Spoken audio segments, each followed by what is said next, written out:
Seja bem-vindo ao Seminário de Teologia e Vida Cristã Palavra da Vida. Você está em mais um curso de teologia cuja proposta é fazer alargar o seu conhecimento na área teológica, um curso descomplicado, contextualizado, provocativo, reflexivo e que faça sentido para a nossa vida cotidiana, porque entendemos que não só a construção conceitual da teologia, respeitando as correntes da teologia construída nesses quase 2000 anos, mas isso só não é suficiente. Nós pretendemos que a partir do entendimento bíblico, dos conceitos esclarecidos, nós possamos reproduzir isso em uma espiritualidade no nosso cotidiano e nas relações. Seja bem-vindo a mais uma aula do curso de teologia do Seminário de Teologia Palavra da Vida. Vamos lá. Nós estamos então iniciando o encerramento dessa matéria, né? Hoje a gente vai tentar fazer aqui o fechamento, tá certo? Daquilo que nós estudamos. Eu vou fazer uma revisão, né, de cada evangelho, tá? Nós estudamos os 4 evangelhos de uma maneira panorâmica, que a gente chama, né? De uma maneira assim, mais superficial, no sentido que a gente não pegou livro por livro e foi estudando todas as passagens, né? Isso seria impossível pelo fato de que nós iríamos levar muito, mas muito tempo.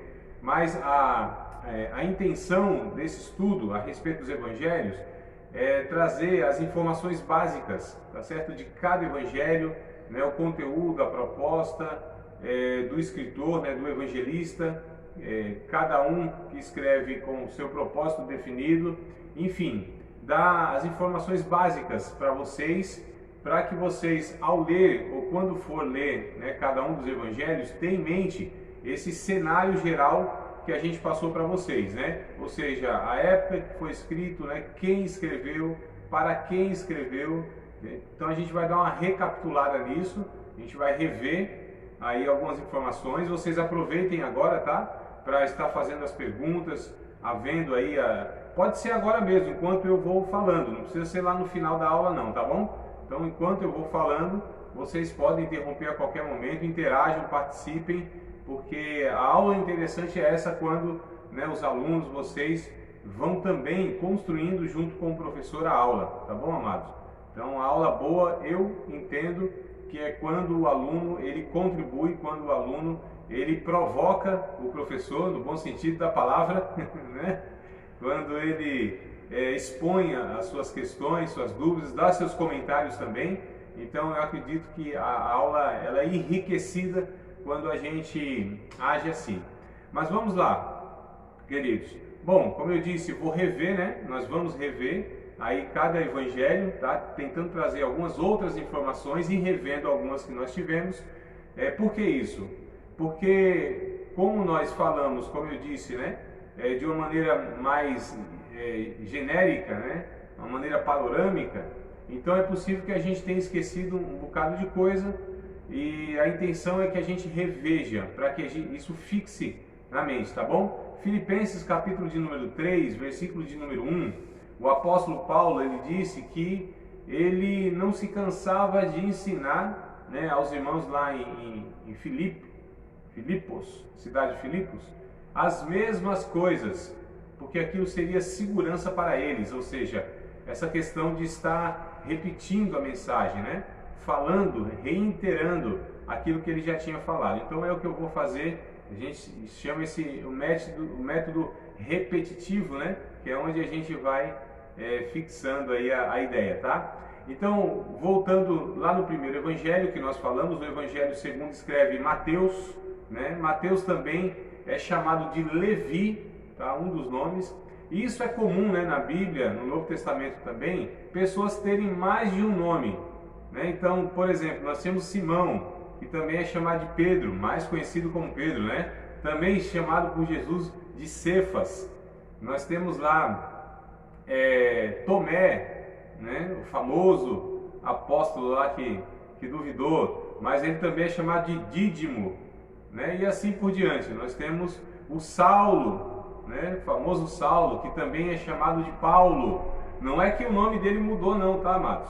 Às vezes a gente ouve aí alguém falando assim, né? Ah, Deus mudou o nome de Saulo para Paulo quando ele se converteu. porque Saulo era soberbo, né? E Paulo é pequeno, o significado dos nomes. Não, não tem nada a ver não. Ele tinha dois nomes mesmo, isso era muito comum, tá certo? Como hoje nós temos o nome e sobrenome, né? As pessoas tinham dois nomes. Então, hoje nós temos nome, sobrenome e assim, às vezes é 3, 4, 5, 6, 200 sobrenome, né? É o fulano, não sei das quantas, é nome, sobrenome que não acaba mais. Naquele tempo não, você tinha um nome, né?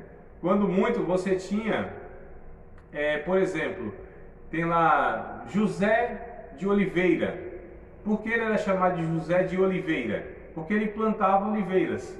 Então, José de Oliveira, né? Maria de Magdala, olha só, famosa Maria Madalena, né? Então, Madalena ou Magdala é uma cidade, era a cidade dela. Então, Maria de Magdala, né? Então a gente vê aí Jonas, filho de Bar-Jonas, que era até o próprio Simão, inclusive, o próprio Pedro, né? Os filhos de Boanerges, então o Bar-Jesus, filho de Jesus. Então você tinha assim o nome e o que a pessoa inclusive fazia também, né? José, o carpinteiro, isso passava a ser uma identificação da pessoa, porque era um nome só, muitas vezes comum, então para distinguir a pessoa, né, falava-se do seu ofício, de onde ela era. Então só para a gente entender aí essas questões bíblicas e até como vai surgindo, né, o sobrenome que nós temos hoje que nos identifica. Então, queridos, o Mateus, também chamado de Levi, um cobrador de impostos, tá? Era um chamado publicano. A gente precisa lembrar que naquele contexto, né, de Israel naquela época, os publicanos, eles eram considerados pecadores à parte, né? Eles eram considerados assim traidores da nação. Quem eram os publicanos? Eram aqueles que trabalhavam no serviço público de Roma. E a gente tem que lembrar que Roma era quem governava Israel, aliás, todo mundo, o Império Romano, né? Governava e colocava impostos, cobrava impostos sobre as nações que ele dominava, o Império Romano. E um deles era Israel. E então eles escolhiam, né, judeus para estar exercendo então essa função de cobrador de impostos. Então eles consideravam que o publicano era um traidor, né? Era um judeu que trabalhava para Roma, ou seja, explorava e cobrava impostos do seu próprio povo. Era assim que os publicanos eram conhecidos. Tanto é que a gente vê lá as falas, né? Publicanos e pecadores. Então olha como eles consideravam o publicano um pecador à parte, né? Mais grave ainda. E o Mateus é um desses. É o publicano, está lá na coletoria, diz a Bíblia, né? Lá da cidade. Jesus passa e o chama, e ele deixa tudo e segue a Jesus. Então é bem interessante a gente entender que Mateus, ele não só foi aquele que escreveu a respeito de Jesus, mas ele foi um apóstolo de Jesus, ele seguiu Jesus, ele teve a experiência de fato estar, né, na presença de Jesus durante todo o seu ministério. Foi uma pessoa escolhida por Jesus, tá certo, para conviver com ele 3 anos e meio.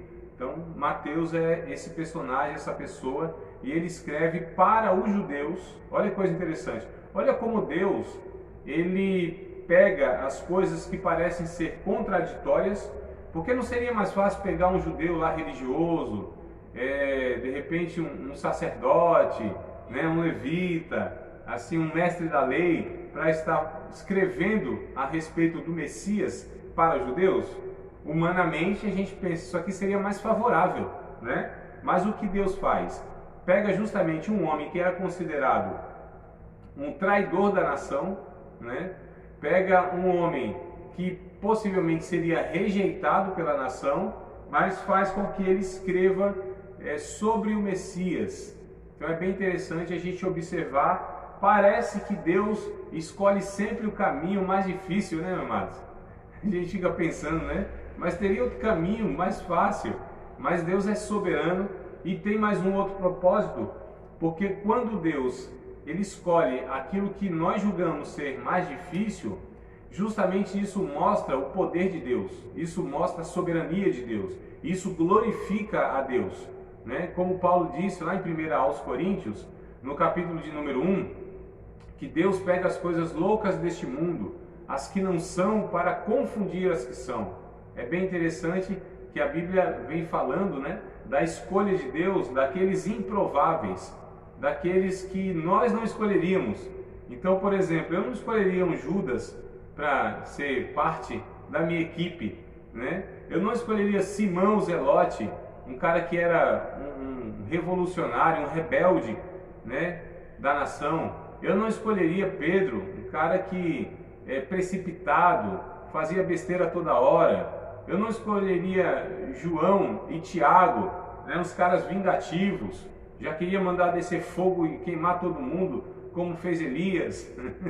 É assim. Então olha as pessoas que Jesus vai escolhendo, né? Pessoas assim complicadas. Mas o Evangelho, o próprio Evangelho já mostra que a boa notícia de Deus é essa: apesar dos homens, apesar dos pecados, apesar das limitações de todos os seres humanos, Deus envia seu Filho para ser morto, crucificado, ressuscitar ao terceiro dia para dar a salvação a essas pessoas, ou seja, todos nós. Então, Mateus, ele relata esse Messias, esse prometido, desde muitos séculos, desde lá de Gênesis, capítulo de número 3, versículo de número 15, onde Deus disse à serpente, né, que ela seria esmagada na sua cabeça pela semente da mulher, e essa semente é o próprio Jesus, que nasce então de uma virgem. E Mateus então vai falando de vários textos do Antigo Testamento, tá? Principalmente Isaías, fala muito de Isaías, né? Salmos, Isaías, ou seja, aquilo que os judeus tinham por escritura, por palavra de Deus. Mateus vem colocando o cumprimento, que Jesus era o cumprimento das profecias dos antigos, né? Então ele vai provando que Cristo foi o Messias, que Cristo era o ungido de Deus, que Cristo era o escolhido de Deus, que eles tanto esperavam. Agora olha que coisa interessante, amados. Por que os judeus rejeitaram Jesus? Por que eles não acreditaram que Jesus era o Messias prometido? Porque a gente precisa entender aqui esse contexto político, esse contexto social, para que a gente entenda essa rejeição dos judeus. Então eles esperavam um Messias, né? Um rei semelhante a Davi. E quem foi Davi? Davi foi aquele cara que pegou Israel, oprimido pelas nações, na época pelos filisteus, e ele então ganha essas guerras não só contra os filisteus, mas contra todas as nações. Davi é aquele que reergue, né, os judeus, que dá de novo a dignidade de uma nação. Então, esse rei que combateu o combate, que lutou contra os reis, né, que ganhou as guerras, esse rei que estruturou a nação de Israel, que libertou o povo do jugo dos povos em volta. Então eles esperavam quem? Um rei semelhante a Davi.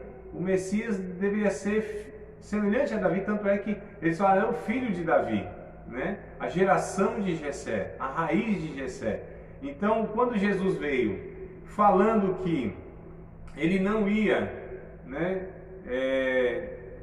não ia desrespeitar as leis, por exemplo, quando falaram assim, olha, de quem é essa moeda? Queriam pegar Jesus, né? De quem é essa moeda? De César. Então, dá a César o que é de César e a Deus o que é de Deus. Eles queriam que Jesus revolucionasse. Eles queriam que Jesus fosse aquele que iria juntar um povo para ir contra Roma. E Jesus não faz isso. Por quê? O propósito da vida de Jesus não era libertar Israel de um jugo humano, de um jugo cultural, de um jugo político, e sim salvar os judeus dos seus pecados. Tá certo, amados? Então o Messias veio para salvar os judeus dos seus pecados. Tanto é que o texto vai dizer que ele é o Emanuel, o Deus conosco. O nome dele, né, como disse o anjo, falou para colocar lá para sua mãe ou para seus pais o nome de Jesus, tá certo? Que quer dizer Salvador, né? É o mesmo nome que inclusive Josué recebe lá no Antigo Testamento. Então está aqui no capítulo de número 1, né? Versículo de número 21. Então Mateus, capítulo 1, verso 21. Vocês estão com a Bíblia aberta aí? Caderninho? Caneta na mão, amado? Eu não sei. Isso, coisa boa. Vamos lá. Então, Mateus capítulo 1, verso 21, está escrito: E ela dará à luz um filho, e lhe porás o nome Jesus, porque ele salvará o seu povo dos seus pecados. Tá? Então, olha o propósito maior do Messias. Então, a palavra Jesus, né, que vem do hebraico Yoshua, e traduzido, né, o significado é Salvador. Então, o anjo disse para colocar o nome daquele menino de Salvador, porque ele iria, né, salvar o povo de Israel dos seus pecados. Então, o que Mateus ele ensina a respeito do Messias, que ele viria num propósito maior, principal, de salvá-los dos seus pecados e não de estar libertando eles apenas de um jugo romano, de um jugo político, né? Algo desse tipo. Então Mateus anuncia Jesus como esse Messias prometido nas Escrituras. As profecias estavam se cumprindo na vida de Jesus, desde Isaías 7,14, né? Ele nascerá de uma virgem, que é o que está aqui no capítulo de número 1, né? Ele nascerá de uma virgem, e aí vai trazendo diversos outros textos, né? Capítulo de número 6, verso 9, por exemplo, de Isaías, eu estou dizendo, né? Aliás, capítulo de número 9, versículo de número 6, né? Ele é o príncipe da paz, tem o principado nos seus ombros, será chamado o Emanuel, Deus conosco, né? Então a gente percebe, amados, que Mateus vem falando de Jesus para os judeus como sendo esse Messias esperado e não como o que eles esperavam. Muitas vezes nós precisamos, já aplicando aqui, tá bom, amados? Eu acho que é interessante isso, né? A gente estudar a Bíblia, sempre procurando aplicar na nossa vida, na nossa realidade, o que isso tem a ver com a gente hoje. Eu acredito que a Bíblia deve ser estudada assim, na sua compreensão, no seu contexto original, e a partir dessa compreensão, o que ela quer dizer, a Bíblia, esse ensino, esse conhecimento, com a minha vida, ao meu respeito. E isso é a aplicação que a gente chama, né? Então, muitas vezes hoje, quando a gente vai falar a respeito de Jesus, as pessoas, elas muitas vezes, elas rejeitam aquilo que a gente fala, porque elas querem um Jesus que elas querem, não é? Então, por exemplo, amado, a gente percebe aqui no capítulo 16 de Mateus, que Jesus pergunta para os seus discípulos: quem dizem os homens que eu sou? Então as pessoas tinham ideias equivocadas a respeito de Jesus, né? Uns falaram, é Jeremias, é João Batista, rapaz, é Isaías, é um dos profetas aí, é o que o povo diz do Senhor. Aí Jesus pergunta para os seus discípulos: vocês, quem vocês dizem que eu sou? Então Pedro diz, né, tu és o Cristo, o Filho do Deus vivo. Aí Jesus responde: bem-aventurado, feliz é tu, Simão, filho de Jonas, né? Simão Bar-Jonas, porque não foi carne e sangue que te revelou, mas o meu Pai que está nos céus. Então olha que coisa interessante, as pessoas têm ideias equivocadas de quem é Jesus. Nessa passagem mesmo de Mateus capítulo 16, quando Pedro diz isso a respeito de Jesus, ele estava declarando literalmente, quando ele diz assim: tu és o Cristo, o Filho de Deus. Literalmente, amados, para eles, naquela cultura, naquele momento, seria a mesma coisa de Pedro dizer assim: tu és Deus. Já pensou declarar para uma pessoa que está na sua frente, né, que ele é Deus? Foi isso que Pedro, ele declarou: tu és o Cristo, o Filho de Deus. Olha só, quem é filho de Deus? Quem pode ser filho de Deus? A gente não tem um ditado que diz assim: filho de peixe é peixinho, né? Por que filho de peixe é peixinho? Porque filho de peixe não pode ser girino, não pode ser sapo, não pode ser jacaré. Filho de peixe só pode ser peixe, irmão. Não é questão de natureza? Então, só pode gerar o que é a sua natureza. Então, a palavra, naquele contexto, essa declaração, filho de Deus, era a mesma coisa de falar: tu tens a mesma natureza do que Deus. Tu és Deus, tu és ungido, tu és aquele que Isaías disse, no Isaías 61, o Espírito do Senhor estava sobre ele, tinha capacitado ele para pregar aos mansos, né? Curar os enfermos, enfim. Mas ele declarou: tu és Deus. Olha que coisa interessante, né? E a gente percebe que Pedro, ao mesmo momento que ele diz tu és Deus, um pouquinho mais para frente na conversa, Jesus vai falando assim: eu vou ser entregue aos principais, aos sacerdotes, vou ser morto e tudo mais. Aí Pedro diz assim: não, Senhor, que isso não te aconteça. Como pode, irmão? Aí Jesus fala assim: para trás de mim, Satanás. Tu não entende as coisas de Deus, somente as dos homens. Aí eu fico me perguntando: como que pode? Um cara olha para Jesus e fala, reconhece, tu és Deus. E daqui a pouco fala assim: não, Senhor. Oh, dá para entender um negócio desse? Será que é possível isso? A pessoa, de repente, declarar e falar: não, Jesus é Deus, Jesus é o meu Senhor. Mas quando Jesus fala alguma coisa, a gente fala assim: não, Senhor. Não tem como, né, amados? Para um Senhor, não se fala não. Só tem uma possibilidade se nós reconhecemos alguém como Senhor.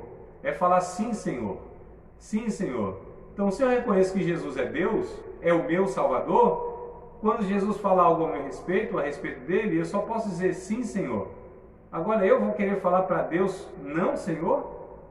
Ou seja, ensinar a Deus como ele deve fazer ou deixar de fazer na minha vida ou na sua obra? Não é estranho isso, amados? Então ali Pedro nos mostra que não é possível você chamar Deus de Deus, Jesus de seu Senhor e o seu Salvador, mas não obedecê-lo, né? Então assim, se Jesus é o meu Senhor, ele também é meu Salvador. E se ele é meu Salvador, ele é o meu Senhor. Não tem como a gente separar as duas coisas.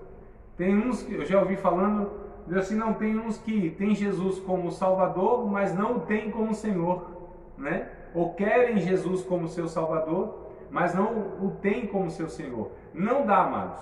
Não tem como. Isso é impossível. Eu digo na prática. Porque para Jesus ser o meu Salvador, ele tem que ser o meu Senhor. Se ele é o meu Senhor, é porque ele é meu Salvador. Eu sou salvo porque tenho Jesus como meu Senhor, ou seja, aquele que governa a minha vida, né? A gente percebe que Mateus vem falando a respeito de Jesus como sendo o Messias, o Salvador e o Senhor de toda a nação. Mas o que eles fazem, os judeus? Rejeitam Jesus porque Jesus não atende às expectativas deles, não liberta. Quando eles veem, quando Judas inclusive vê que Jesus não ia, né, se voltar contra Roma, quando eles percebem que Jesus, porque lá no capítulo 6 de João, é bem interessante, diz que eles queriam fazer Jesus de um rei, né? Por quê, amados? Porque Jesus beneficiou eles com o pão, a multiplicação dos pães. Então eles falam: não, isso aqui vamos fazê-lo rei. Jesus disse: não, saiu de canto e foi embora. Vocês me seguem não pelo entendimento de quem eu sou, e sim por aquilo que eu posso fazer por vocês. Veja que coisa interessante, queridos. Veja se não é parecido com algumas pessoas de hoje, né? Se Jesus não fizer aquilo que ele quer, se Jesus ele não atender às suas expectativas, eles vão embora mesmo. Eles não seguem Jesus. Porque só estão seguindo Jesus quando Jesus faz aquilo que favorece essas pessoas. Então Jesus para essas pessoas não é Senhor. Eles querem como um Salvador das suas angústias, como Salvador dos seus perrengues, como Salvador das suas necessidades, como Salvador dos seus desesperos, como Salvador das suas dificuldades. Não, amados, não é assim que Mateus ele ensina, né, que se deve se relacionar com Jesus. Jesus é Deus, é Salvador. Então é assim que a gente deve entender, senão a gente vai estar se relacionando de uma maneira errada com Jesus e nós vamos rejeitá-lo quando ele não fizer aquilo que a gente quer. Foi o que os judeus fizeram.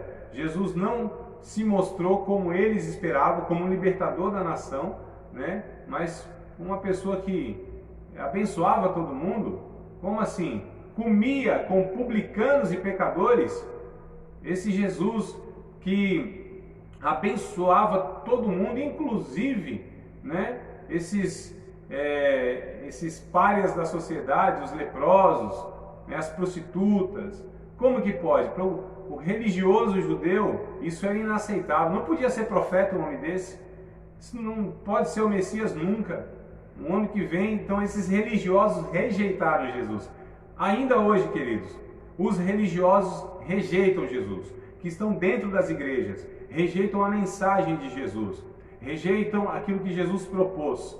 Então não quer dizer muita coisa estar dentro de uma igreja evangélica, não quer dizer muita coisa falar que serve a Deus, mas quando o evangelho de Jesus ele é pregado, essas pessoas rejeitam. Então não são poucas as pessoas que estão dentro de igrejas religiosas, mas rejeitam o que Jesus ensinou. Isso parece ser um absurdo, né? De repente você pode estar pensando assim, esse professor está meio atrapalhado. Esse professor aí parece que não acordou muito bem nessa manhã, não. Mas é isso, queridos. Muitas vezes a gente percebe que o evangelho de Jesus não cabe dentro de muita mente religiosa. Jesus mesmo disse que o vinho novo tem que ser colocado dentro de um odre novo. O odre é o recipiente, né, de couro, onde se colocava o vinho, e quando se colocava o vinho lá, ele expandia, o vinho expandia na fermentação. E esse couro ele ia esticando, né? E então ali para suportar esse processo de fermentação do vinho. Quando se pegava um odre velho que já tinha esticado sua pele e colocava um odre novo, o que acontecia? Acontecia que esse odre, esse vinho, melhor dizendo, ele ia expandir, só que o odre já tinha sido expandido, esse odre já estava velho.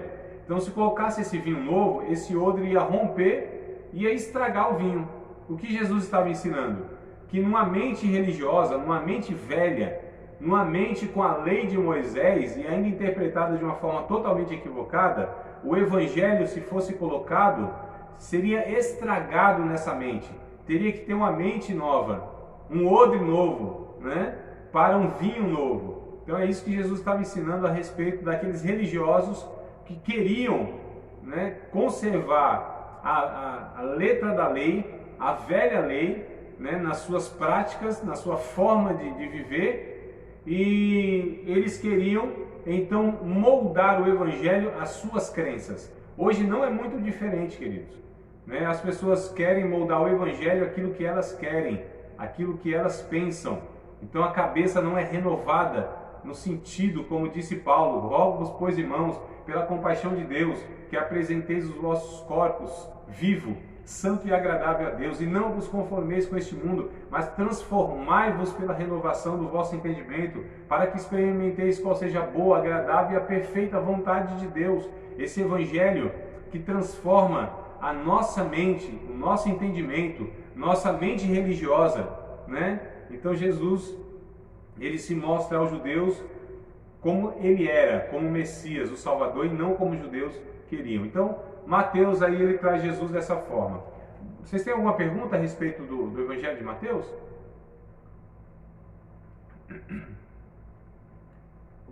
Tranquilo? A gente pode ir para frente? Tá? Então vamos lá. Marcos, amados, que nós estudamos, né? Então, enquanto Mateus é direcionado aos judeus, e é um judeu que escreve, né? É um coletor de impostos, Marcos, ele direciona, nós falamos que é o evangelho mais curtinho, né? E é o primeiro evangelho a ser escrito, possivelmente, não foi Mateus. Mateus e Lucas, inclusive, eles pesquisam e eles consultam o evangelho de Marcos para escrever, né, o deles, as informações, eu digo, é por isso que eles têm passagens semelhantes, e aí a gente chamou de sinóticos esses três evangelhos, porque eles são semelhantes, né, nos seus relatos. Marcos, então, enquanto Mateus ele dirige o seu evangelho e escreve para os judeus, Marcos escreve para os romanos. E como que ele vai apresentar Jesus? Como aquele servo sofredor, como aquele que veio para se sacrificar em favor das pessoas. Para os romanos isso também era algo escandaloso, era estranho, porque eles só entendiam e eles queriam ser dominadores e jamais queriam se oferecer como servo de ninguém. Eles eram os senhores do mundo, né, os romanos. Então, quando Marcos ele apresenta Jesus como o servo sofredor, aquele que veio para dar a sua vida, embora ele fosse Deus, embora ele tivesse poder sobre os demônios, sobre as enfermidades, sobre as leis da natureza, sobre a morte, né? Porque o Evangelho de Marcos ele é intenso, do capítulo 1 até o 16, amados. Milagre, curas de enfermidades, né? Milagres sobre a morte, ressuscitando pessoas, né? Anda sobre as águas, controla o vento, enfim. Jesus, ele, no Evangelho de Marcos, é mostrado o seu aspecto de Senhor, aquele que tem poder sobre tudo e sobre todos. Mesmo tendo esse poder, ele não se serve, mas ele serve. Então olha que coisa interessante, uma mensagem para nós. Aquele que recebe poder de Deus, seja poder intelectual, seja poder físico, seja poder social, seja poder administrativo, seja poder financeiro, seja poder espiritual, esses que recebem poder de Deus e se serve e não serve mesmo, né? Então o poder que nós recebemos não é para nos servir, é para servir as outras pessoas. Deus não nos chamou, Deus não nos vocacionou, Deus não nos deu poder do Espírito, não nos deu dons, não nos deu recurso, tá certo? Vários que nós temos. Deus não nos chamou para a liderança, para que as pessoas nos servissem, ou para que isso nos servisse. A gente não se serve dos dons de Deus, a gente só serve os outros com os dons de Deus. Os dons de Deus não são para mim, os recursos que Deus me dá não são para mim. O poder espiritual que Deus me dá não é para me promover, é para servir as outras pessoas, abençoar as outras pessoas. Então Marcos vai mostrar que esse Jesus, sendo o próprio Deus, ele veio para servir. E nós, à semelhança desse Jesus, também temos que fazer isso, amados. Tá certo? Infelizmente, nas igrejas, a gente vê uma ideia equivocada, principalmente de pastores, de pregadores, de líderes, achando que as pessoas devem obedecê-las, que as pessoas devem abaixar a cabeça quando elas mandam. E a gente tem uma frase no nosso meio que é assim: manda quem pode e obedece quem tem juízo. Eu quero dizer para vocês que essa frase, essa ideia, ela não vem do Evangelho, ela não pertence ao reino de Deus, porque nós fomos chamados não para mandar em ninguém, sim para servir as pessoas. Nós somos chamados em nos sacrificar em favor das pessoas. Nós não somos obreiros, ministros, pastores para que as pessoas nos sirvam. Pelo contrário, Deus nos chamou para que a gente servisse essas pessoas. Amados, daqui a pouco, alguns segundos aí, vai cair a ligação, vocês se conectam de novo aí, tá bom? A gente já entra aqui para a segunda parte aqui. Já mostrou para mim que tem alguns segundos aí, talvez 30, 20 segundos. Então, caindo aqui a conexão, vocês já acessam o mesmo link de novo aí, tá? Para a gente ir para a segunda parte. No segundo tempo, né? Tá bom? Então, fica aí já preparado aí, que se cair, não é porque aconteceu o arrebatamento e eu fui embora, não, vocês ficaram. Ou o contrário, né? Vocês foram embora e eu fiquei, já pensou? Não, é porque caiu a conexão aqui. Então vamos lá, para a gente dar continuidade a esse pensamento.